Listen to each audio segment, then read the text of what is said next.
Hello मेरे प्यारे प्यारे स्टूडेंट्स, कैसे हो आप लोग और कैसी चल रही है आप सभी की तैयारी। आई होप कि आप सभी बहुत अच्छे होंगे और अपने हिंदी की तैयारी भी बहुत ही अच्छे से कर रहे होंगे। स्टूडेंट, आज का जो ये क्लास है ये 12th हिंदी का सबसे इंपॉर्टेंट क्लास है। तो अगर आपको भी 2025 में हिंदी का पेपर देना है और आप हिंदी के उन क्वेश्चंस को ढूंढ रहे हैं जो हमारे बोर्ड एग्जाम के लिए बहुत ज्यादा इंपॉर्टेंट है, तो आप सही वीडियो पर आए हैं। आपने सही वीडियो पर क्लिक किया है, क्योंकि आज के इस वीडियो में मैं आपको बताऊंगा क्लास 12 हिंदी 2025 वाले स्टूडेंट्स के लिए मैं लेकर आया हूं एक महा मैराथन क्लास। लगभग 1 घंटे की ये क्लास होगी, लेकिन अगर आप इस वीडियो को शुरू से लेकर लास्ट तक देख लेते हैं बैठ के, तो आपका हिंदी में समझ लीजिए 50 नंबर क्लियर हो जाएगा।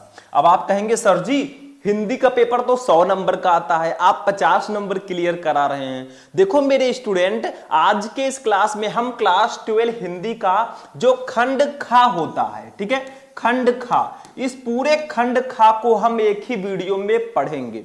हिंदी संस्कृत का गद्यांश, पद्यांश, मुहावरे एवं लोकोक्तियां, आपठित गद्यांश, शब्द युग्म, शब्द अर्थ, अनेक शब्दों के लिए एक शब्द, वाक्य संशोधन, रस, छंद, अलंकार, पत्र लेखन, निबंध, सब कुछ एक ही वीडियो में आज हम पढ़ेंगे।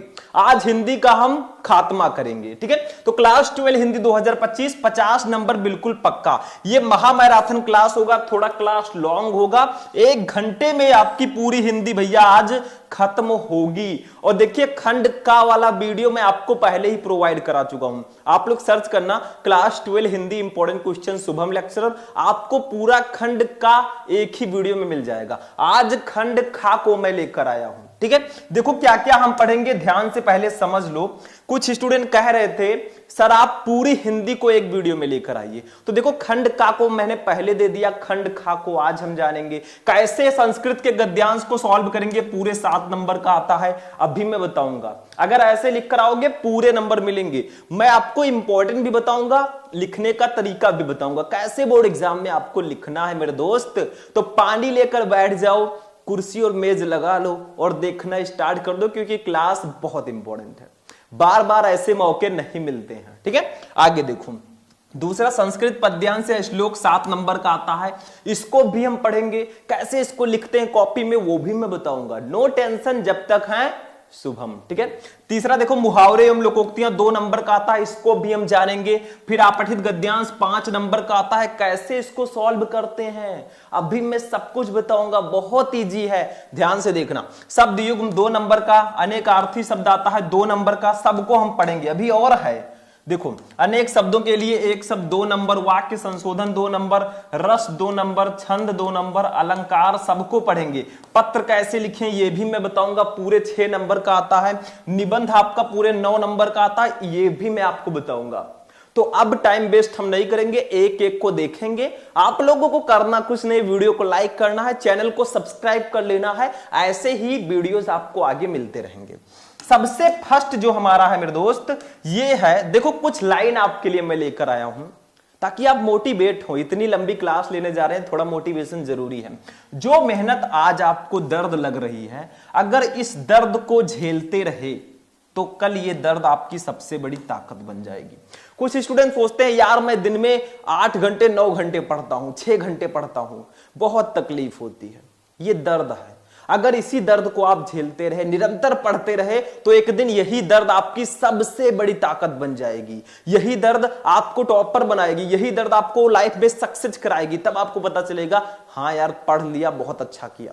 जो नहीं पढ़े उनसे जाकर पूछो, वो कहते रहते हैं यार जब मैं आपकी उम्र में था मुझे पढ़ने के लिए कहा जाता था, मैं नहीं पढ़ता था। आज वो पछता रहे हैं। तो आपको पछतावा ना हो, इसीलिए आज से पढ़ना स्टार्ट कर दो। ठान लो, कसम खा लो कि हाँ इस बार हमें 95% प्लस लेकर आना है, फोड़ना है, मेहनत करो, सब होगा, ठीक है। चलो सबसे पहले हम लोग पढ़ेंगे संस्कृत गद्यांश को। देखो भैया संस्कृत गद्यांश में क्या होता है, बहुत सिंपल सा चीज है। देखो संस्कृत गद्यांश 7 नंबर का पूरे आता है, आपको एक गद्यांश दिया जाएगा जैसा आपके स्क्रीन पे दिख रहा है। देखो यहां से लेकर यहां तक आपको गद्यांश दिया जाएगा। आपसे कहा जाएगा इसका संदर्भ लिखो और हिंदी में अनुवाद करो। मतलब इसका संदर्भ लिखो और इसका हिंदी का अर्थ लिखो, हिंदी में अनुवाद करो। आपको 7 नंबर में दूंगा। तो क्यों नहीं, हम करेंगे, बिल्कुल करेंगे। ये हमारे किस चैप्टर का है? धन्यो अयम भारत देशा यत्र समुल्लसत जनमानस पावनी भव्य भावोद भावनी शब्द संदोह प्रसवनी सुर भारती। किस चैप्टर का है ये संस्कृत भाषा या महत्वम चैप्टर का गद्यांश है। तो आपको संदर्भ में कैसे लिखना है वो भी मैं बताऊंगा। देखो सब कुछ आपको मैं बताऊंगा कैसे इसको लिखना है। ये देखो ये कैसे आपको लिखना है, कैसे संदर्भ लिखना है, कैसे अनुवाद लिखना है, सब मैं बताऊंगा। पहले इसको मैं पढ़ा देता हूं, थोड़ा सा ध्यान से समझो। पहले हम इसका हिंदी मीनिंग निकालेंगे, उसके बाद मैं आपको लिखना सिखाऊंगा, क्योंकि पहले इसका हिंदी मीनिंग तो निकालना आ जाए। ठीक है, देखो धन्यो अयम भारत देशा, धन्य है हमारा भारत देश, यत्र जहां समुल्लसत, ठीक है, जनमानस पावनी यानी कि लोगों के पवित्र मनों को प्रसन्न करने वाली या लोगों के चित्त मन को शुद्ध करने वाली, ठीक है, भव्य भावोद भावनी मतलब उच्च भावों को उत्पन्न करने वाली, ठीक है, शब्द संदोह यानी कि शब्द राशि को या शब्दों के समूह को प्रसौनी जन्म देने वाली सुर भारती देववाणी, देववाणी का मतलब संस्कृत सुशोभित है। मतलब धन्य है हमारा भारत देश जहां लोगों के मन को प्रसन्न करने वाली, उच्च भावों को जन्म देने वाली, शब्द राशि या शब्द समूहों को जन्म देने वाली सुर भारती यानी कि देववाणी संस्कृत सुशोभित है। मतलब संस्कृत भाषा का महत्व इसमें बताया गया है। चैप्टर का नाम ही है संस्कृत भाषा या महत्वम, मतलब संस्कृत भाषा का महत्व क्या है। ठीक है, तो ये धन्य है हमारा भारत देश जो संस्कृत है। ऐसा माना जाता है कि जो हमारे देवतागण थे वो संस्कृत में ही बातें करते थे। ठीक है, आप भी संस्कृत में बातें करेंगे। ठीक है, आइए हम दोनों संस्कृत में बात करते हैं। आगे देखो भैया, विद्यमानेषु मतलब विद्यमान, निखिलेवस्यप वाड्मयेषु यानी कि विद्यमान सभी, वाड्मयेषु का मतलब होता है साहित्य में, तो साहित्य। ठीक है, तो विद्यमान सभी साहित्यों में अस्या वाड्मयम इसका साहित्य सर्वश्रेष्ठ सर्वश्रेष्ठ, सुसंपन्न सुसंपन्न चा वर्तते है। ठीक है, मतलब विद्यमान सभी साहित्यों में इसका साहित्य जो है वो सर्वश्रेष्ठ और सुसंपन्न है। मतलब बहुत सारे साहित्य हैं, लेकिन विद्यमान जितने भी वर्तमान काल में साहित्य हैं उसमें से सबसे सर्वश्रेष्ठ और सबसे सुसंपन्न साहित्य संस्कृत भाषा का है। ठीक है, आगे देखो, संस्कृत आप लोगों का तो काफी तेज होगा मेरे हिसाब से, पढ़ना भी बहुत अच्छे से आता होगा, बहुत स्पीड में आप पढ़ लेते हैं ना, कमेंट करना। ठीक, आगे देखो, इयमेव भाषा, इस भाषा को संस्कृत नाम्नामि, संस्कृत के नाम से लोके संसार में प्रथिता यानी कि जाना जाता है, प्रथिता अस्त यानी कि प्रसिद्ध है। मतलब ये भाषा संसार में संस्कृत के नाम से प्रसिद्ध है। जो हमारी भाषा है संस्कृत भाषा, ये पूरे संसार में संस्कृत के नाम से प्रसिद्ध है। जैसे पहले ऋषि मुनि होते थे वे सब संस्कृत में ही बातें करते थे। कुछ लोग तो ऐसे ही हैं जो संस्कृत में पूरी रचना कर दिए हैं। आगे देखो, अस्माकम रामायण हमारा रामायण जो है, ठीक है, महाभारत आदि ऐतिहासिक ग्रंथ, आदि जो ऐतिहासिक ग्रंथ है, चत्वारो वेदा चारों वेद, सर्वा उपनिषदा सभी उपनिषद, अष्टादश पुराण 18 पुराण, ठीक है, अन्यान चा और अन्य महाकाव्य, नाट्य महाकाव्य और नाटक या दीन अस्यामेव वो इसी भाषा में लिखंती संति लिखे गए हैं। मतलब देखो, हमारा रामायण महाभारत आदि ऐतिहासिक ग्रंथ, चारों वेद, सभी उपनिषद, 18 पुराण, अन्य जो महाकाव्य और नाटक हैं वो सब संस्कृत भाषा में ही लिखे गए हैं। मतलब महाभारत और रामायण, ठीक है, सभी उपनिषद, 18 पुराण सब जो है संस्कृत भाषा में लिखे गए हैं। तो इससे यह सिद्ध होता है कि संस्कृत भाषा काफी पुरानी है। ठीक है, आगे देखो, इयमेव भाषा, ये भाषा, इयमेव भाषा, इस भाषा को सर्वसामान्य सभी आर्य भाषा नाम भाषाओं की जननी मानते हैं।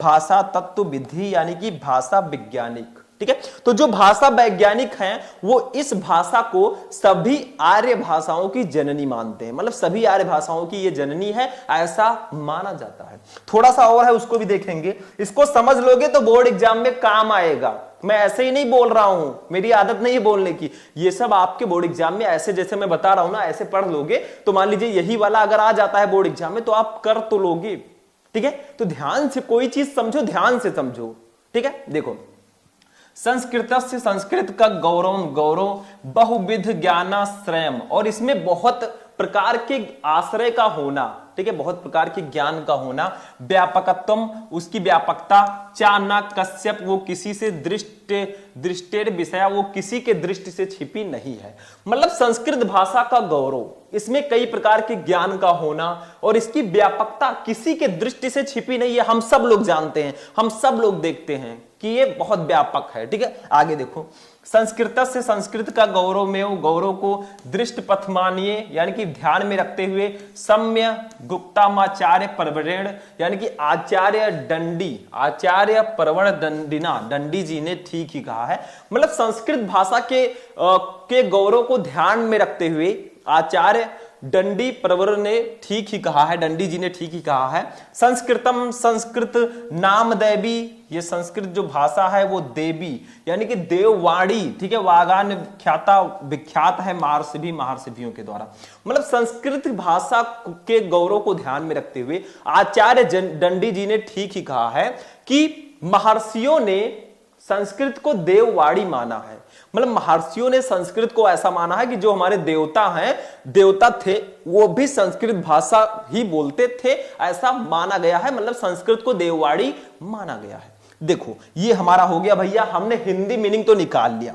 अब देखो जब इसको आप सॉल्व करने चलोगे तो कैसे करोगे कॉपी में, पहले प्रश्नोत्तर संख्या डालना, फिर देखो इसका जो फर्स्ट वर्ड है धन्यो अयम और जो इसका लास्ट वर्ड है महर्षि भी, इसको ऐसे लिख देना। देखो धन्यो अयम dot dot dot dot dot dot करके महर्षि भी, ये लिखना जरूरी इसलिए है क्योंकि क्वेश्चन उतारना नहीं होता मेरे भाई, ठीक है, आपको डायरेक्ट आंसर लिखना होता है। अब गद्यांश 2 रहते हैं, आपने कौन सा किया है एग्जामिनर को कैसे पता चलेगा, तो ऐसे लिखना होगा तभी तो वो जानेगा कि आपने ये वाला गद्यांश किया है।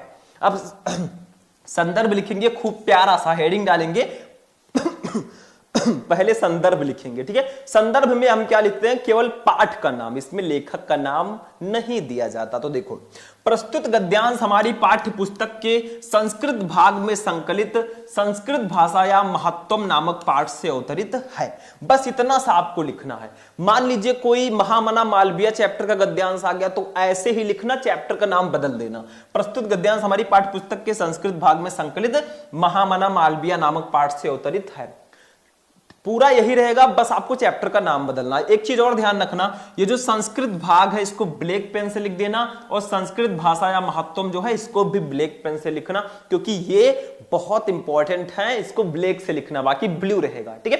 हेडिंग तो ब्लैक से रहेगा ही, ये पीला लाल हरा ये सब मत यूज करना, नहीं तो नंबर कट जाएगा मेरे भाई, ठीक। अब देखो अनुवाद, हम लोग हिंदी अनुवाद करेंगे क्योंकि संदर्भ के साथ आपको हिंदी में अनुवाद करना होता है। देखो अनुवाद, ये भारत देश धन्य है, वही चीज जो मैंने आपको अभी बताया था वही लिखा है। ये भारत देश धन्य है जहां मनुष्यों के पवित्र मनों को प्रसन्न करने वाली, उच्च भावों को उत्पन्न करने वाली, शब्द राशि को जन्म देने वाली देववाणी संस्कृत सुशोभित है। विद्यमान समस्त साहित्यों में इसका साहित्य सर्वश्रेष्ठ एवं सुसमृद्ध है। सुसमृद्ध कर दीजिएगा, ठीक है या सुसंपन्न है। यही भाषा संसार में संस्कृत के नाम से भी प्रसिद्ध है। आगे देखो वही चीज जो मैंने बताया वही लिखा है। हमारे रामायण महाभारत आदि ऐतिहासिक ग्रंथ, चारों वेद, सारे उपनिषद, 18 पुराण तथा अन्य महाकाव्य, नाटक आदि इसी भाषा में लिखे गए हैं। भाषा विज्ञानियों ने इसी भाषा को सारी आर्य भाषाओं की जननी माना है। देखो वही चीजें हैं जो मैंने अभी आपको बताया था, तो वहीं पे मैंने बता दिया था ताकि आप समझ सके वहीं पे, ठीक है।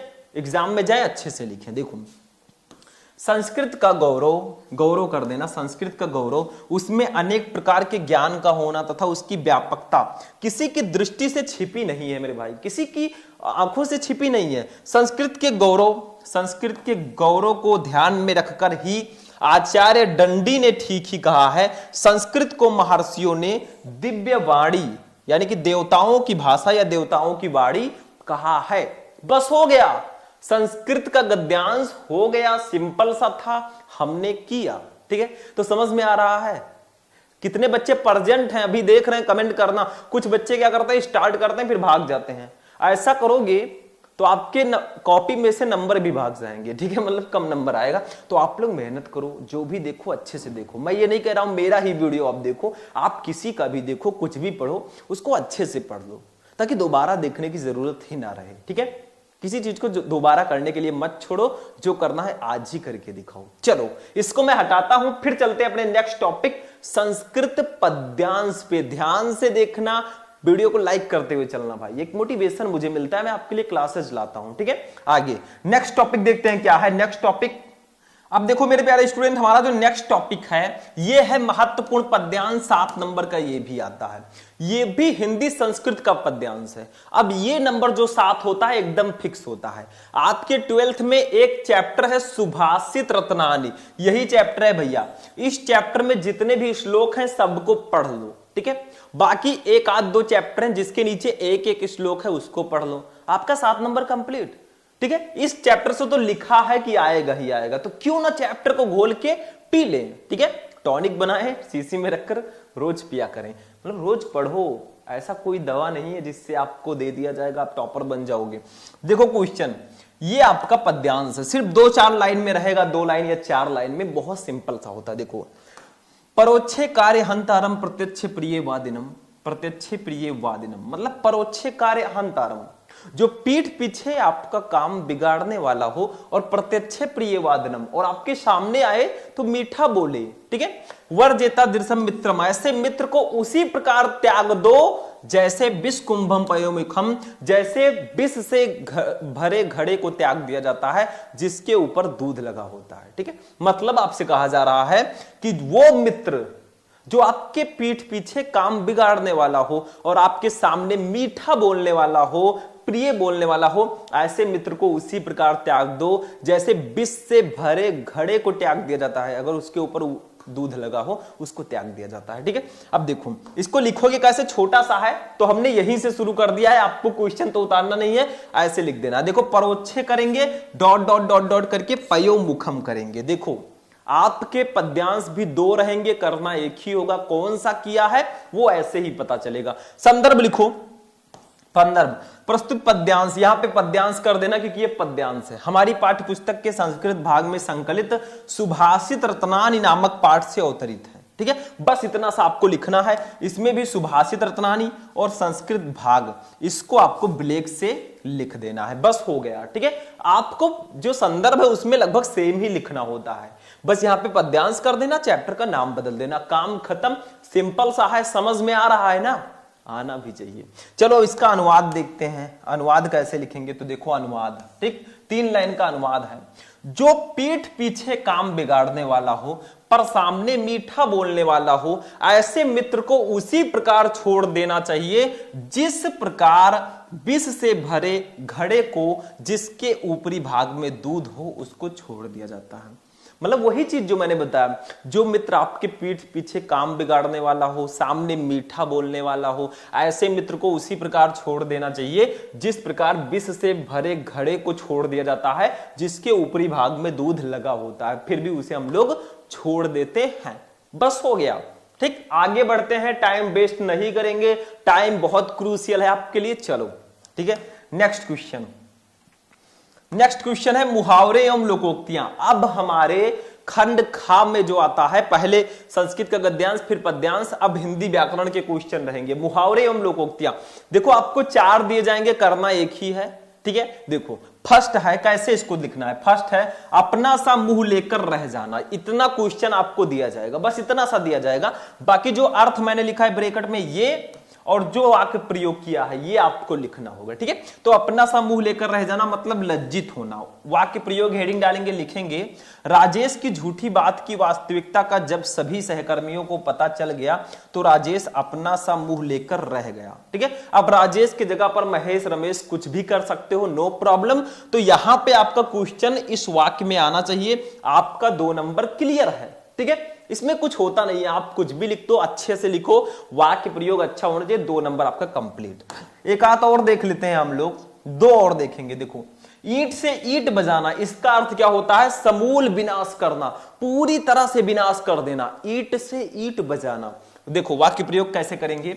यदि कोई शत्रु देश भारत पर आक्रमण करने का दुस्साहस करेगा तो भारतीय सैनिक उसकी ईंट से ईंट बजा देंगे। देखो भैया, हमारे भारतीय सैनिक हैं, वीर जवान हैं, जो बॉर्डर पर हम लोगों की रक्षा कर रहे हैं, हम लोगों के लिए वो खुद की जान भी गंवा रहे हैं, उनको तो सलाम है मेरा। ठीक है, बाकी वही कहा गया कि यदि कोई शत्रु देश भारत पर आक्रमण करने का दुस्साहस करेगा तो भारतीय सैनिक उसकी ईंट से ईंट बजा देंगे। सिंपल सा है। तीसरा, गाल बजाना मतलब डींग मारना। बहुत सारे लोग होते हैं बहुत बड़ी बड़ी हाँकते हैं, अरे यार वो BMW लेना था मुझे, कैसे लें, ठीक है, वो लेना था, फॉर्च्यूनर लेना था, बहुत बड़ी बड़ी हाँकेंगे, होगा कुछ नहीं उनके पास, लेकिन बहुत बड़ी बड़ी बातें छोड़ते हैं। तो वही चीज है डींग मारना। वाक्य प्रयोग देखो, मात्र गाल बजाने से ही तुम किसी काम में सफल नहीं हो सकते, सफलता के लिए कठिन परिश्रम की आवश्यकता होती है। तो सिर्फ डींग हाँक कर आप जीवन में सफल नहीं हो सकते। आप में भी क्लास में कोई बच्चा जरूर होगा जो कहता होगा, अरे यार छोड़ो, पढ़ लेंगे, एग्जाम आएगा और देखना तुमसे ज्यादा नंबर लाएंगे। ऐसे बच्चे क्लास में होते हैं। वो कहेगा, तुम यार संजय पढ़ते रहो, तुम पढ़ते पढ़ते ऐसे रह जाओगे, हम तुमसे ज्यादा नंबर ले आएंगे। वो बड़ी बड़ी हाँक रहा है, वो कर नहीं सकता, करके दिखा नहीं पाएगा, देखना, ठीक है, बस वो बोल रहा है। आप अपने काम पर फोकस करो। 1000 कांटे आएंगे आपके रास्ते में, कुछ लोग आपको गिराने की कोशिश करेंगे, उठाने की कोशिश कोई नहीं करेगा, क्योंकि ये जमाना बदल चुका है। तो ये आपका हो गया। नेक्स्ट टॉपिक पे चलेंगे। अब नेक्स्ट टॉपिक है भैया, आप पठित गद्यांश 5 नंबर का आता है। इसमें कुछ नहीं होता, मैं तो इसको एकदम हलवा समझता हूं। हलवा जानते हैं, गाजर वाला। देखो, पहले आपको करना क्या है, इसको पढ़ना है ध्यान से, फिर इसके नीचे 3 क्वेश्चन रहेंगे। देखो यहां तक है, इसको पढ़ना है, फिर 3 क्वेश्चन रहेंगे, इसका आंसर देना, आपको नंबर पूरा मिलेगा। देखो, पहले हम इसको पढ़ लें, पढ़ लेंगे तभी तो क्वेश्चन का आंसर दे पाएंगे। देखो, इसमें पढ़ना है, तीनों जो क्वेश्चन होंगे वो इसी में आपको इसका आंसर मिलेगा, बस लिख देना, काम खत्म। देखो, मुल्ला नसीरुद्दीन को अरब के सुल्तान हमेशा अपने साथ रखते थे। उनकी हाजिर जवाबी सुल्तान को बहुत भाती थी। वो सदा दूसरों को हंसाते थे। वे कहते थे, एक मुस्कुराहट से हम दूसरे व्यक्ति के मुख पर मुस्कुराहट ला सकते हैं, अनजान को भी अपना बना सकते हैं। हंसना मुस्कुराना मनुष्य का प्राकृतिक स्वभाव है, हम हंसते मुस्कुराते हैं। नन्हा शिशु बिना किसी कारण के मुस्कुराता है। छोटे छोटे बच्चे हैं, बिना किसी रीजन के वो हंसते रहते हैं, कितनी अच्छी लगती होगी। ठीक है, आगे देखो, उसकी हंसी निर्मल और स्वार्थहीन होती है। लेकिन जैसे जैसे शिशु बालपन और किशोरावस्था की ओर बढ़ता है, उसकी हंसी कम हो जाती है। मतलब बच्चे जब छोटे छोटे होते हैं खूब हंसते हैं, खूब इंजॉय करते हैं। जैसे ही थोड़े से बड़े हुए, यार मुझे पढ़ना है, फिजिक्स पढ़ना है, हिंदी पढ़ना है, इंग्लिश पढ़ना है, क्या होगा, बस यही टेंशन उनकी मुस्कुराहट को छीन लेती है। मुस्कुराहट ईद का चांद हो जाती है। ठीक है, आगे देखो, वही चीजें लिखा है, आगे देखो। युवावस्था आते आते चेहरे पर तनाव अपनी जगह बना लेता है। टेंशन, तनाव, टेंशन, ठीक है। फिर मुस्कान ईद का चांद बन जाती है। एक शेर है, खुल के हंसना तो सबको आता है, लोग तरसते हैं एक बहाने को। खुल के हंसना किसको नहीं आता, लेकिन कोई बहाना तो मिले। ठीक है, कपिल शर्मा शो देख लें, लोगों को वो बहाना ही नहीं मिल पाता जिसकी वजह से वे हंसें और मुस्कुराएं। काम की अधिकता और समय सीमा वाले लक्ष्य तनाव को बढ़ावा देते हैं। मतलब काम की अधिकता और समय सीमा वाले जो लक्ष्य हैं वो तनाव को बढ़ावा देते हैं। लेकिन यदि मुस्कुराते रहें तो तनाव को पराजित कर सकते हैं। मुस्कुराने वाला व्यक्ति सकारात्मक सोच वाला होता है। हमेशा मुस्कुराते रहोगे, आपके अंदर पॉजिटिव थॉट्स आएंगे। ठीक है, तो ये पढ़ लिया। 3 क्वेश्चन है, इसका आंसर दो। सबसे पहला क्वेश्चन है, सुल्तान को क्या अच्छा लगता था। ठीक है, तो देखो इसका आंसर यहीं पे है मेरे भाई। देखो, ये देखो, उनकी हाजिर जवाबी सुल्तान को बहुत भाती थी। मतलब मुल्ला नसीरुद्दीन की हाजिर जवाबी सुल्तान को बहुत अच्छी लगती थी। बस हो गया, 2 नंबर कंप्लीट। 5 नंबर का ये रहेगा। ठीक है, अब इसी में से एक आपका एक क्वेश्चन 1 नंबर का रहेगा, बाकी 2 क्वेश्चन 2-2 नंबर के रहेंगे। दूसरा, नन्हे शिशु की मुस्कान कैसी होती है। तो देखो भैया, जो नन्हा शिशु होता है उसकी मुस्कान जो है वो कैसी होती है, ये देखो, नन्हे शिशु की हंसी निर्मल और स्वार्थहीन होती है। देखो यहाँ पे लिखा है, ठीक है। तो नन्हे शिशु की मुस्कान निर्मल और स्वार्थहीन होती है, ठीक है, बहुत अच्छा होता है और स्वार्थहीन होता है, बिना किसी स्वार्थ के वो हंसता है। नेक्स्ट, तीसरा, तनाव को कैसे बढ़ावा मिलता है, तनाव कब बढ़ता है भैया, तो इसका आंसर भी मिल जाएगा। देखो ये देखो यहां पे होगा, काम की अधिकता और समय सीमा वाले लक्ष्य तनाव को बढ़ावा देते हैं। मतलब काम की अधिकता और समय सीमा वाले लक्ष्य जो हैं वो टेंशन को बढ़ावा देते हैं। अब देखो इधर आपका आंसर, अब कैसे इसका आंसर लिखेंगे, देखो इसका आंसर जब आप लिखें तो वही सेम प्रोसेस, प्रश्नोत्तर संख्या कॉपी में डालना। देखो हिंदी की कॉपी कैसे लिखें मैंने वीडियो बना दिया है, आप लोग सर्च करना क्लास 12 हिंदी की कॉपी कैसे लिखें, शुभम लेक्चरर, आपको वीडियो मिल जाएगा, ठीक है। अब देखो इसको कैसे करना है, देखो वही सेम प्रोसेस जैसे आपने गद्यांश सॉल्व किया था। पहले इसका जो फर्स्ट वर्ड है मुल्ला नसीरुद्दीन और जो लास्ट वर्ड है इसका वाला होता है, इसको ऐसे लिख देना है। देखो Mulla Nasiruddin dot dot dot dot वाला होता है, इसमें भी दो गद्यांश रहेंगे, करना एक ही है।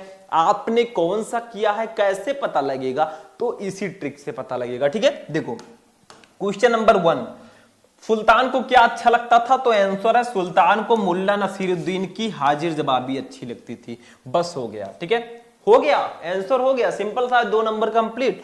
आगे देखो, नन्हे शिशु, दूसरा, नन्हे शिशु की मुस्कान कैसी होती है, तो नन्हे शिशु की मुस्कान निर्मल और स्वार्थहीन होती है। वही चीज मेरे भाई, बस हो गया, आपका नंबर कंप्लीट, ठीक है। नेक्स्ट क्वेश्चन देखो, तनाव को बढ़ावा कैसे मिलता है, तो काम की अधिकता और समय के अभाव के कारण तनाव को बढ़ावा मिलता है। बस क्या है इसमें, कुछ नहीं है। चलो आगे बढ़ते हैं, इसको आप लोग नोट करो फटाफट, ठीक है। चलो नेक्स्ट टॉपिक देखते हैं क्या है, आगे देखते हैं। अब देखो स्टूडेंट, हमारा जो नेक्स्ट टॉपिक है ये है शब्द युग्म, मतलब 2 शब्दों का जोड़ा। जैसे देखो गृह, ग्रह, इसका सही अर्थ क्या होगा, जो पहले है उसका अर्थ पहले होगा, जो बाद में है उसका अर्थ बाद में होगा, ये ध्यान रखना। तो देखो, का है घर और नक्षत्र, खा है घर और गृहस्थी, गा है गिरोह और घर, घा है गांव और घर। तो भैया गृह का मतलब होता है घर और इस गृह का मतलब होता है नक्षत्र, तो का वाला ऑप्शन आपका बिल्कुल सही होगा। मतलब गृह, गृह का अर्थ होगा घर और नक्षत्र, ठीक है, बस हो गया, यही सही आंसर होगा। मतलब जो पहले उसका आंसर पहले, जो बाद में उसका अर्थ बाद में, ठीक है। दूसरा, कटिबंध, कटिबद्ध, इसका सही अर्थ क्या होगा, तो का है फेटा और तैयार, खा है करधनी और तैयार, गा है तैयार और बाजूबंद, घा है उहात और उद्गत। तो भैया इसका खा वाला ऑप्शन सही होगा। कटिबंध का मतलब होता है करधनी और कटिबद्ध का मतलब होता है तैयार, ठीक है, बस हो गया, यही आपका सही आंसर होगा। नेक्स्ट देखो मेरे भाई, ध्यान से देखना इसको। नेक्स्ट है हमारा निंद्रा तंद्रा, निंद्रा तंद्रा, ठीक है, इसका सही अर्थ क्या होगा, तो निंद्रा का मतलब तो सबको पता है भैया सोना, ठीक है। तो देखो, का है सो जाना, ऊंघना, खा है नींद आलस्य, गा है जागना सोने जैसी स्थिति, घा है आलस्य जागृत। तो भैया सो जाना और ऊंघना इसका सही अर्थ होगा। मतलब निंद्रा का मतलब सो जाना, निंद्रा तंद्रा, ठीक है, तंद्रा का मतलब ऊंघना, बस हो गया, सिंपल सा है, यही इसका होगा। देखो इतने से कुछ होगा नहीं, आगे आगे मैं आपको और भी क्वेश्चन बताऊंगा, मैं कहता रहता हूं ना, अभी तो ट्रेलर है, पिक्चर अभी बाकी है मेरे दोस्त, अभी तो बहुत कुछ हमें पढ़ना है, नो टेंशन, टेंशन काहे को लेने का, ठीक है, आपकी टॉपर बनने का। नेक्स्ट, अनेकार्थी शब्द 2 नंबर का ये भी आता है, इसमें आपको एक शब्द के 2 अर्थ लिखने हैं, यहां पे लिखा है, देखो फर्स्ट है अमृत, ऐसे अमृत जो पीला वाला है अमृत, ये ना यही दिया रहेगा, केवल ये व्हाइट वाला आपको लिखना होगा। अमृत के पर्यायवाची शब्द या अनेकार्थी शब्द आपको लिखने हैं। तो इसका सुधा होता है, मुक्ति होता है, दूध होता है, औषध होता है। 4 मैंने बता दिया, आपको 2 ही लिखने हैं, किसी एक शब्द के 2 अर्थ लिखना है, मैंने 4 बता दिया। दूसरा कवि, कवि को हम किन नामों से जानते हैं, सूर्य, शुक्र, ऋषि, कविता का रचयिता भी कवि होता है, तो ऐसे आप लिख देना। नदी, नदी में आप पर्वत, 14 अक्षरों का एक छंद, झील आदि से निकलने वाला जल का प्राकृतिक प्रवाह, ये नदी का आपका पर्यायवाची या अनेकार्थी शब्द होगा। नेक्स्ट टॉपिक पे हम लोग चलेंगे मेरे भाई, नेक्स्ट टॉपिक क्या है इसको देखेंगे, ठीक है। देखिए नेक्स्ट टॉपिक हमारा, अब देखो स्टूडेंट, हमारा जो नेक्स्ट टॉपिक है ये है अनेक शब्दों के लिए एक शब्द, इंग्लिश में बोले तो 1 वर्ड सब्स्टिट्यूशन, ठीक है, इंग्लिश में इसको यही बोलते हैं। देखो ये होता क्या है, जैसे देखो, जिसका चिंतन न किया जा सके उसे एक शब्द में क्या बोलेंगे। देखो आप में से बहुत सारे स्टूडेंट होंगे, अगर उनसे पूछ लिया जाए जो ईश्वर में विश्वास रखता हो, तब तो आप कह देंगे आस्तिक, जो ईश्वर में विश्वास नहीं रखता नास्तिक। लेकिन इसको बताओ अगर जानकार हो तो, देखो जिसका चिंतन न किया जा सके उसे एक शब्द में क्या कहेंगे, उसको कहेंगे अचिंत्य। अचिंत्य, ठीक है, जिसका चिंतन ना किया जा सके, ये देखो अचिंत्य, ठीक है, ये नहीं रहेगा, अचिंत्य, बस हो गया। ठीक, यही होता है अनेक शब्दों के लिए एक शब्द। थोड़ा टफ लेवल का मैंने क्वेश्चन लिया है, ध्यान रखना। दूसरा, कभी निष्फल ना होने वाला, उसको क्या बोलेंगे, जो कभी निष्फल ना हो उसको अमोघ बोलते हैं। क्या, अमोघ, ठीक है, ये बोलते हैं। समझ में आ रहा है। तीसरा, खाने के बाद बचा जूठा भोजन, उसको क्या बोलते हैं एक शब्द में, उसको हम लोग बोलते हैं उच्छिष्ट। उच्छिष्ट, उच्छिष्ट, ठीक है, इसको ऐसे बोलते हैं, देख लेना आप लोग, समझ में आ जाएगा। तो ये अनेक शब्दों के लिए एक शब्द होता है। ठीक, आगे बढ़ते हैं। नेक्स्ट टॉपिक देखो मेरे दोस्त, सबको नोट कर लिया करो। नेक्स्ट वाला है वाक्य संशोधन। इसका मतलब क्या होता है, वाक्य में कहीं गलती है उसको शुद्ध करके लिखो। जैसे इंग्लिश ग्रामर में आपने पढ़ा होगा सिंटैक्स, वैसे इसमें होता है वाक्य संशोधन। बस हो गया। ठीक है, देखो जैसे फर्स्ट है, मैं यह पुस्तक पढ़ा हूं, इसको कैसे आप सही करोगे। देखो ये गलत वाला आपको दिया गया है पीले कलर से, सही वाला व्हाइट कलर से लिखा है। ठीक है, यही आपको करना है, गलत को सही करना है, बस आपका काम हो जाएगा। देखो मैं यह पुस्तक पढ़ा हूं, ये गलत है भैया, इसको इस प्रकार से लिखो, मैंने ये पुस्तक पढ़ी है, ये सही है। तो आपको गलत जो होगा उसको सही करके लिखना होगा। दूसरा, हिमालय पर्वत सबसे ऊंचा पर्वत है, इसमें गलती क्या है, देखो भैया पर्वत 2 बार हमें नहीं लिखना है, हिमालय सबसे ऊंचा पर्वत है, ये सही है, यहां पे पर्वत नहीं रहेगा। तीसरा, हमारी शिक्षिका विद्वान है, देखो शिक्षिका है यानी कि वो फीमेल है, फीमेल के लिए हम विद्वान नहीं विदुषी यूज करते हैं, तो हमारी शिक्षिका विदुषी हैं। अब ये आपका सही है। यही होता है वाक्य संशोधन, सिंपल सा है, इसको भी मैं हटाने जा रहा हूं, आप लोग नोट कर सकते हैं, स्क्रीनशॉट ले सकते हैं। अब हम चलेंगे अपने नेक्स्ट टॉपिक पे। ठीक है, चलो इसको इरेज करते हैं, नेक्स्ट टॉपिक देखते हैं क्या है। अब देखो स्टूडेंट, हमारा जो नेक्स्ट टॉपिक है ये है रस, 2 नंबर का आता है।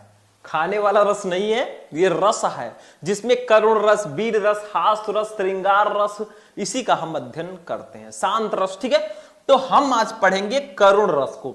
देखो रस, छंद, अलंकार तीनों मिलाकर 6 नंबर के आते हैं, 2-2 नंबर के 1-1। तो 6 नंबर अगर आपको कंप्लीट करना है तो यूट्यूब पर जाओ, सर्च करो रस, छंद, अलंकार शुभम लेक्चरर, आपको वीडियो मिल जाएगा। तीनों एक ही वीडियो में मैंने पढ़ा दिया है, जितने भी रस हैं, जितने भी छंद हैं, जितने भी अलंकार हैं, तीनों एक वीडियो में। तो 6 नंबर जाके कंप्लीट कर लो, बैठे क्यों।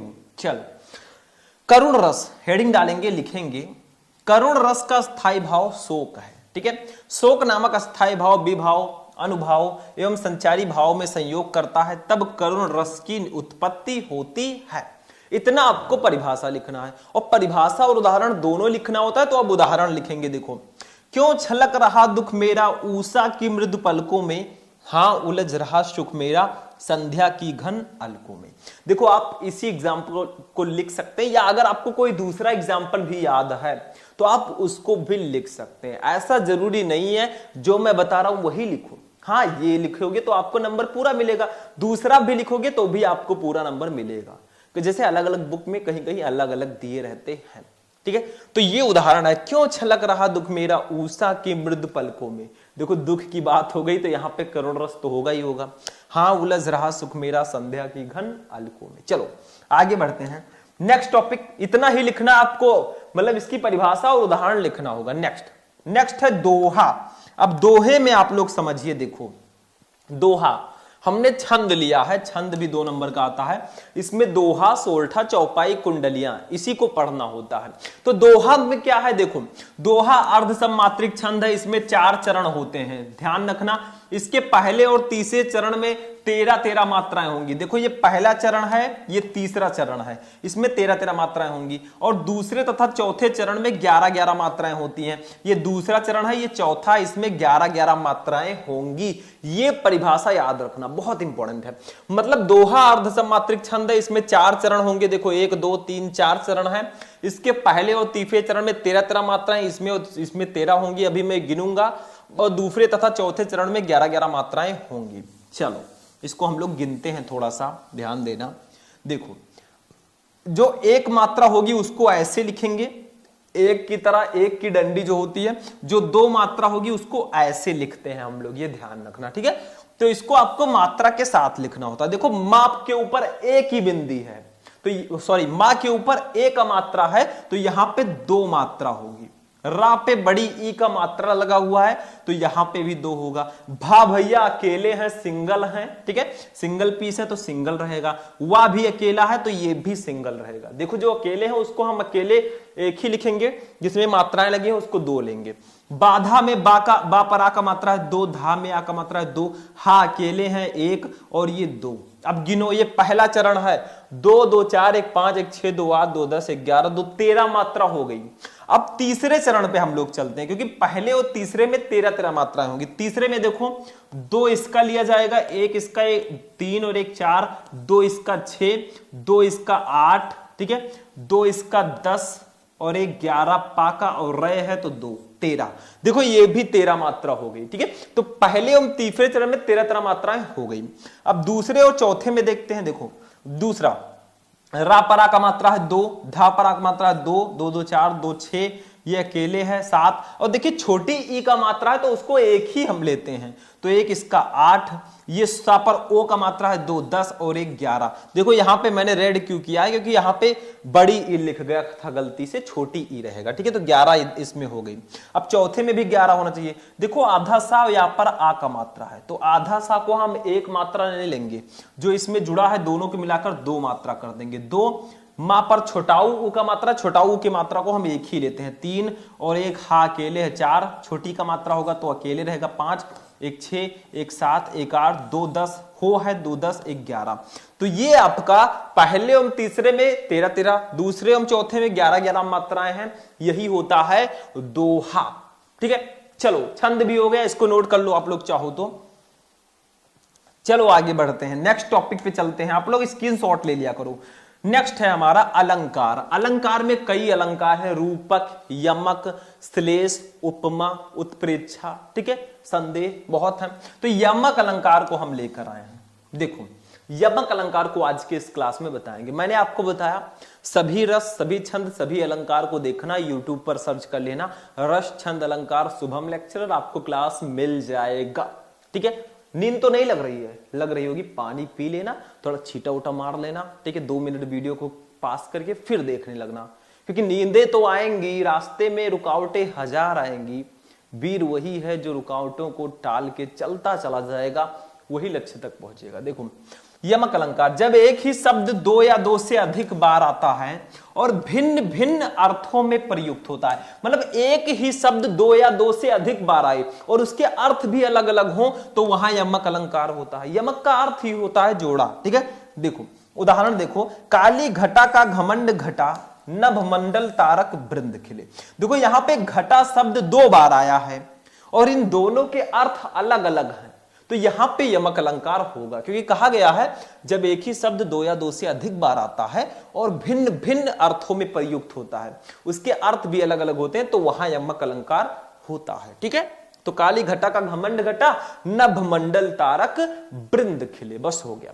यहां पे इस घटा का मतलब होगा बादल, इस घटा का मतलब होता घटना या घट गया। देखो इसमें स्पष्टीकरण लिख देना, आप लोग स्पष्टीकरण लिख देना ऐसे, आखिर क्यों यहां पे यमक अलंकार है। तो देखो स्पष्टीकरण, इस उदाहरण में घटा शब्द 2 बार आया है और दोनों स्थानों पर इसका अर्थ भिन्न भिन्न है, तो यहां पे यमक अलंकार है। जैसे देखो, एक घटा का मतलब है बादल, दूसरे घटा का मतलब है घट गया या कम हो गया, कम हो गया लिख देना, ठीक है। बस इतना सा आपको लिखना है, अलंकार में काम हो गया, ठीक।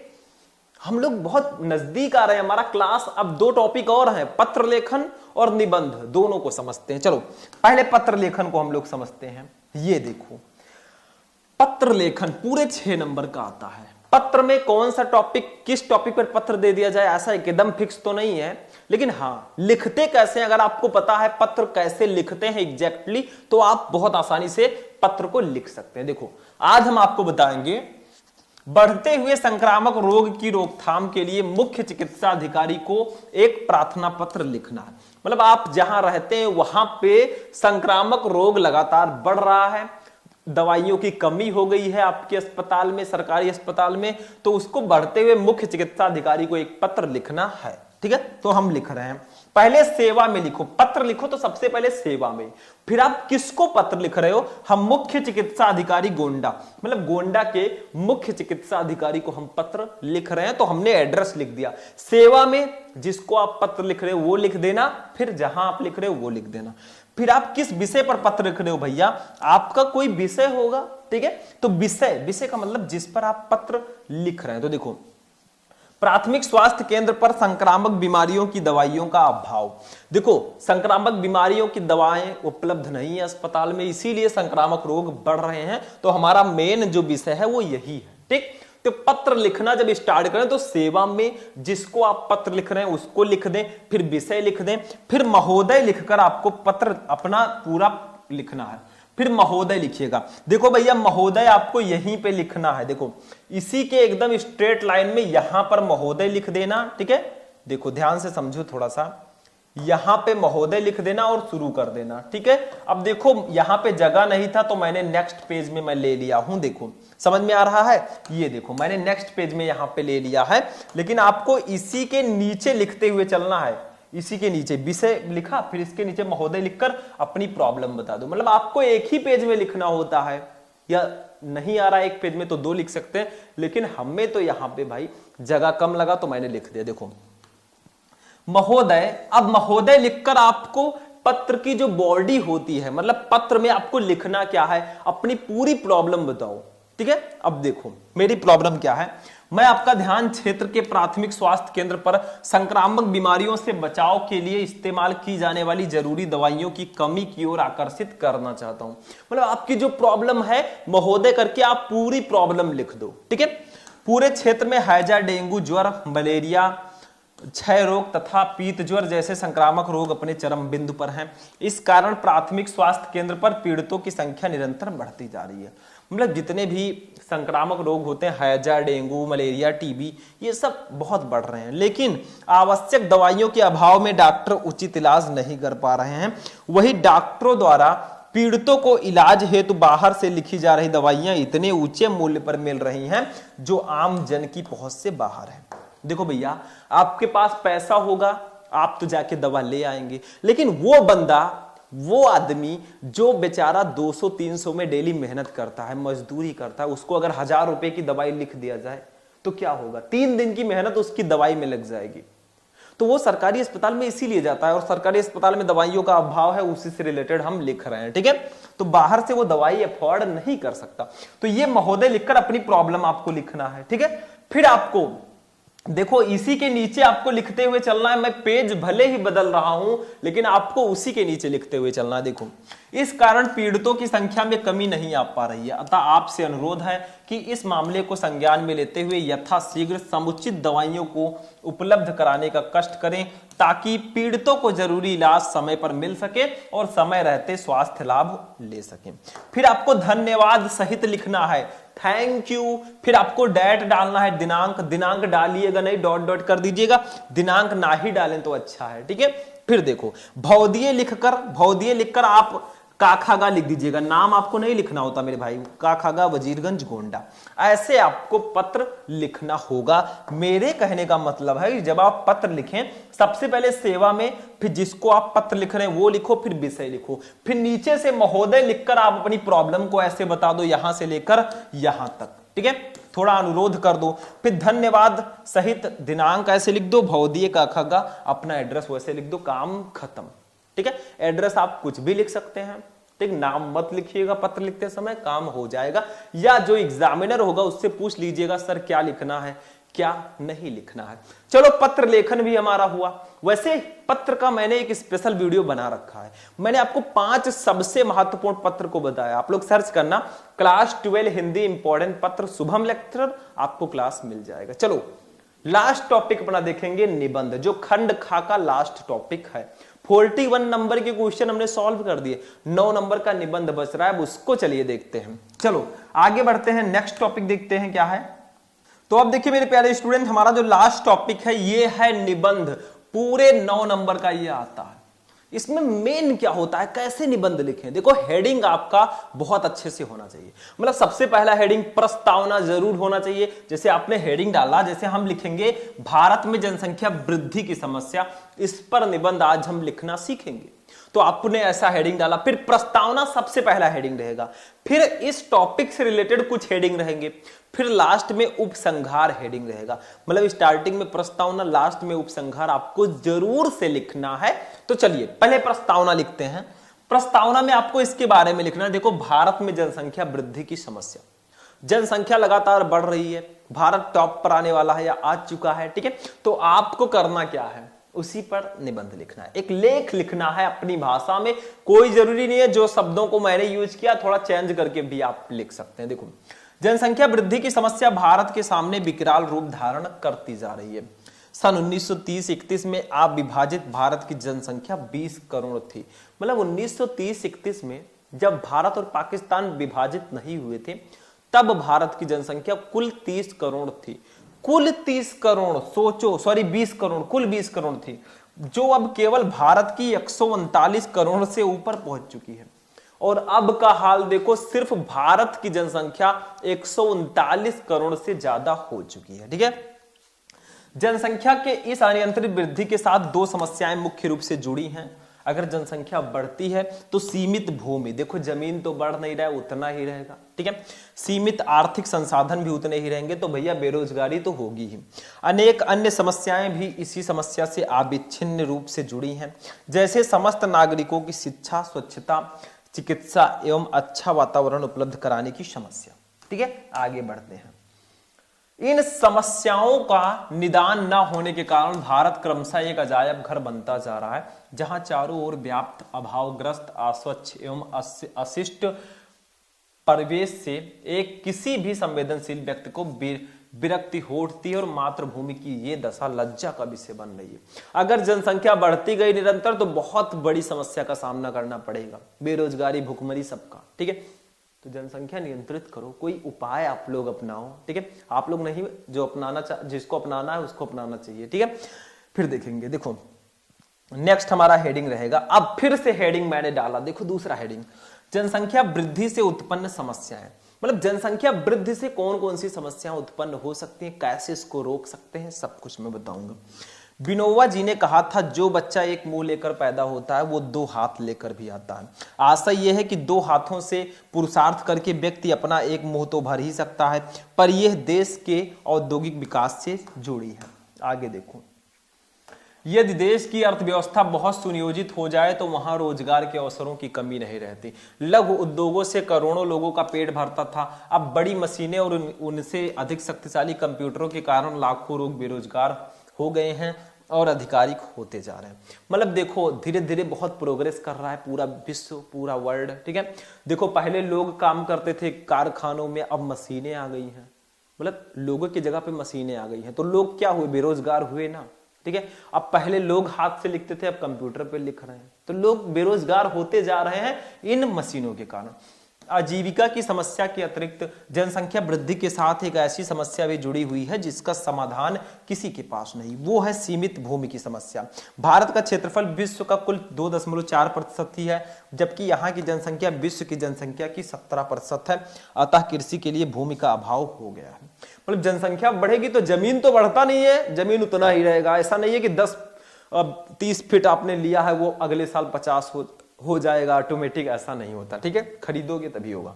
तो भारत का जो कुल क्षेत्रफल है पूरे विश्व का 2.4% है और जनसंख्या पूरे विश्व की 17% है। मतलब 17% जनसंख्या सिर्फ भारत का है, ठीक है। आगे बढ़ो, बढ़ते चलो।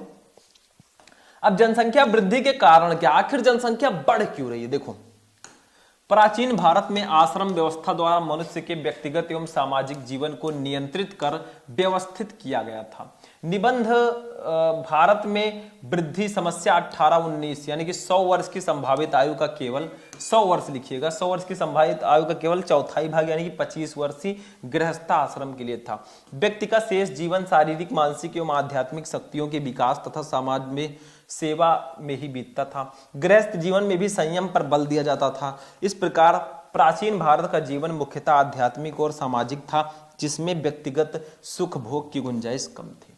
मतलब जो होते हैं, ब्रह्मचर्य का पालन सबसे इंपॉर्टेंट है।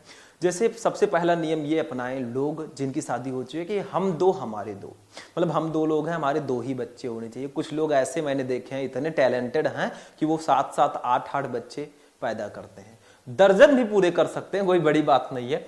तो ये सबसे बड़ी कमी है। हम 2 हमारे 2 का एक नारा अपनाएं।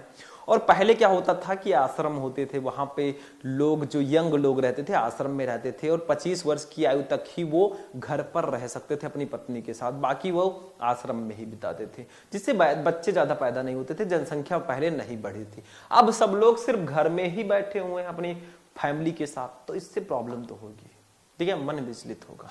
आगे बढ़ते हैं, नेक्स्ट देखो, आध्यात्मिक वातावरण की चतुर्दिक व्याप्ति के कारण लोगों की स्वाभाविक प्रवृत्ति ब्रह्मचर्य, संयम और सादे जीवन की ओर थी। फिर उस समस्या पर विशाल भूभाग में जंगल फैले हुए थे, नगर कम थे, अधिकांश लोग ग्रामों में या ऋषियों के आश्रमों में पहले रहते थे, जहां प्रकृति के निकट संपर्क में उनसे सात्विक भावों का संचार होता था। आज परिस्थिति उल्टी है। आश्रम व्यवस्था के नष्ट हो जाने के कारण लोग युवावस्था से लेकर मृत्यु पर्यंत गृहस्थ ही बने रहते हैं, जिससे संतान उत्पत्ति में निरंतर वृद्धि होती है। मतलब पहले जो लोग आश्रम में रहते थे, अब क्या है कि दिन भर घर पे ही बैठे रहते हैं, ठीक है, दिन भर घर पे फैमिली के साथ रहते हैं, जिससे संतान की उत्पत्ति तो ज्यादा होगी ही, बढ़ोतरी तो होगी, प्रोग्रेस होगा, ठीक है, समझ में आया। तो यही चीज है, यही सबसे बड़ा कारण है। और एक तो और फोन चल गया है, और भी बहुत सारी चीजें चल गई है, जिससे जो है और भी ज्यादा लोगों को उत्तेजना उत्पन्न की जा रही है फोन के द्वारा, ठीक है। तो ये भी बहुत बेकार चीज है, जो पहले फोन नहीं था, ठीक है। आगे देखो, जनसंख्या वृद्धि को नियंत्रित करने के उपाय क्या हैं? कैसे हम जनसंख्या, बढ़ती हुई जनसंख्या को कंट्रोल कर सकते हैं? कुछ उपाय हैं, देखो। जनसंख्या वृद्धि को नियंत्रित करने का सबसे स्वाभाविक और कारगर उपाय तो संयम या ब्रह्मचर्य ही है। मतलब ब्रह्मचर्य का पालन करो, ठीक है। आगे देखो, इससे नर नारी, समाज और देश सभी का कल्याण है। किंतु वर्तमान भौतिकवादी युग में जहां अर्थ और काम ही जीवन का लक्ष्य बन गए हैं, वहां ब्रह्मचर्य पालन आकाश कुसुम हो गया। फिर सिनेमा, पत्र पत्रिकाएं, दूरदर्शन आदि प्रचार माध्यम से भी वासना को उद्दीप्त करके पैसा कमाने में लगे हैं। मतलब इस टीवी, फोन, सब में यही सब दिखाया जाता है, उल्टी सीधी चीजें। उधर अशिक्षा और बेरोजगारी इसे हवा दे रही है। फलता सबसे पहला आवश्यकता यह है कि भारत अपने प्राचीन स्वरूप को पहचान कर अपनी प्राचीन संस्कृति को उज्जीवित करे। यही एक उपाय है, ठीक है। आगे देखो, प्राचीन भारतीय संस्कृति जो अध्यात्म प्रधान है। देखो भैया, निबंध थोड़ा बड़ा लिखना होगा, 9 नंबर फ्री में नहीं मिलेगा, इसीलिए मैं बता रहा हूं। के उज्जीवन से लोगों में संयम की और स्वाभाविक प्रवृत्ति बढ़ेगी, जिससे नैतिकता को बल मिलेगा और समाज में विकराल रूप धारण करती आपराधिक प्रवृत्ति पर स्वाभाविक अंकुश लगेगा। क्योंकि कितनी ही व्यक्तिगत, पारिवारिक, सामाजिक एवं राष्ट्रीय समस्याएं व्यक्ति के चरित्रण से हल हो सकती हैं। इसके अतिरिक्त पश्चिमी देशों की होड़ में सम्मिलित होने का मोह त्याग कर अपने देसी उद्योग धंधों, हस्तशिल्प आदि को पुनः जीवन दान देना होगा। भारी उद्योग उन्हीं देशों के लिए उपयोगी हैं जिनकी जनसंख्या बहुत कम है, अतः कम हाथों से अधिक उत्पादन के लिए भारी उद्योगों की स्थापना की जाती है। आगे बढ़ते हैं। अब देखो, भारत जैसे विपुल जनसंख्या वाले देश में लघु कुटीर उद्योगों के प्रोत्साहन की आवश्यकता है, जिससे अधिकाधिक लोगों को रोजगार मिल सके और हाथ के कारीगर को अपनी प्रतिभा के प्रकटीकरण एवं विकास का अवसर मिल सके। पहले हाथ से लोग बहुत अच्छी अच्छी कला बना देते थे, अब क्या है, सब मशीनें कर रही हैं। मतलब सारा काम हम लोगों का मशीनों ने छीन लिया है, बढ़ती हुई, ठीक है। आगे देखो, जनसंख्या वृद्धि को नियंत्रित करने के लिए लड़के लड़कियों की विवाह योग्य आयु बढ़ाना भी उपयोगी रहेगा। साथ ही समाज में पुत्र और पुत्री के सामाजिक भेदभाव को कम करना होगा। पुत्र प्राप्ति के लिए संतान उत्पत्ति का क्रम बनाए रखने की अपेक्षा छोटे परिवार को ही सुखी जीवन का आधार बनाया जाना चाहिए तथा सरकार की ओर से संतान निरोध का कड़ाई से पालन कराया जाना चाहिए। संतान निरोध का भी यूज करना चाहिए ताकि जनसंख्या ना बढ़े। ठीक है। इसके अतिरिक्त प्रचार माध्यमों पर प्रभावी नियंत्रण के द्वारा सात्विक, शिक्षाप्रद एवं नैतिकता के पोषक मनोरंजन उपलब्ध कराए जाने चाहिए। ग्रामों में सस्ते स्वस्थ मनोरंजन के रूप में लोक गीतों, लोक नाट्यों, नौटंकी, रास, रामलीला, स्वांग आदि, कुश्ती, खो खो आदि की पुरानी परंपरा को नए स्वरूप प्रदान करने की आवश्यकता है। ठीक है। साथ ही जनसंख्या वृद्धि के दुष्परिणामों से भी ग्रामीण और अशिक्षित जनता को भली भांति अवगत कराया जाना चाहिए। पहले क्या होता था, लोग बाहर जाते थे, कबड्डी, खो और भी बहुत सारी चीजें हैं, ठीक है, क्रिकेट खेलते थे। अब क्या है, फोन उठा लिए भैया, पबजी, फ्री फायर, क्रिकेट सब फोन में ही खेल रहे हैं। मतलब सब इंडोर गेम हो गया, आउटडोर वाला सब बंद कर दिए। इसीलिए तो सबसे बड़ी समस्या है ये।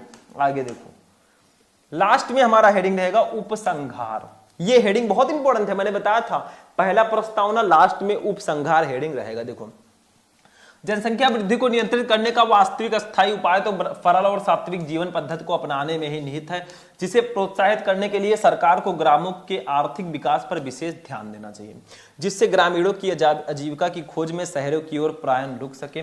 वस्तुतः ग्रामों के सहज प्राकृतिक वातावरण में संयम जितना सरल है, उतना शहरों के घुटन भरे आडंबर युक्त जीवन में नहीं। शहरों में भी प्रचार माध्यमों द्वारा प्राचीन भारतीय इतिहास के प्रचार एवं स्वदेशी भाषाओं की शिक्षा पर ध्यान देने के साथ ही साथ परिवार नियोजन के कृत्रिम उपायों, विशेषता आयुर्वेदिक जड़ी बूटियों के प्रयोग पर भी ध्यान दिया जाना चाहिए। ठीक है, तो ये उपसंहार हो गया। शायद हमारा क्लास यहीं पे फिनिश होता है, थोड़ा सा और है। समान नागरिक आचार संहिता प्राथमिक आवश्यकता है, जिसे विरोध के बावजूद अविलंब लागू किया जाना चाहिए। निष्कर्ष रूप में कहा जा सकता है कि जनसंख्या वृद्धि की दर घटाना आज के युग की सर्वाधिक जोरदार मांग है, जिसकी उपेक्षा आत्मघाती होगी। मतलब जनसंख्या को कम करना ही होगा, नहीं तो आगे चलकर बहुत प्रॉब्लम होगी। तो यहां पे हमारा पूरा हिंदी फिनिश हुआ। मतलब आपका 50 नंबर का जो पेपर आता है खंड खा, वो हमने पूरा पढ़ा। चाहे संस्कृत गद्यांश पद्यांश हो, चाहे हिंदी व्याकरण के प्रश्न हो, आपठित गद्यांश हो, रस छंद अलंकार हो या निबंध हो, पत्र हो, सबको हमने पढ़ लिया। तो आज का क्लास यहीं पर फिनिश होगा मेरे दोस्त। वीडियो को लाइक कर देना, चैनल पर नए चैनल को सब्सक्राइब कर देना, क्योंकि मेहनत तो है। ठीक है, तो ऐसे ही अगर आप क्लासेस चाहते हैं तो सपोर्ट बनाए रखो, सपोर्ट की जरूरत है। हम गिरेंगे, आप लोग सपोर्ट कर देंगे, काम खत्म। ठीक है, सपोर्ट बनाए रखोगे तो मैं आपको भी बहुत अच्छे से सपोर्ट करूंगा। तो आज का क्लास यहीं पर फिनिश होता है, फिर हम लोग मिलेंगे किसी नेक्स्ट वीडियो में, नेक्स्ट शानदार क्लास के साथ। तब तक के लिए जय हिंद।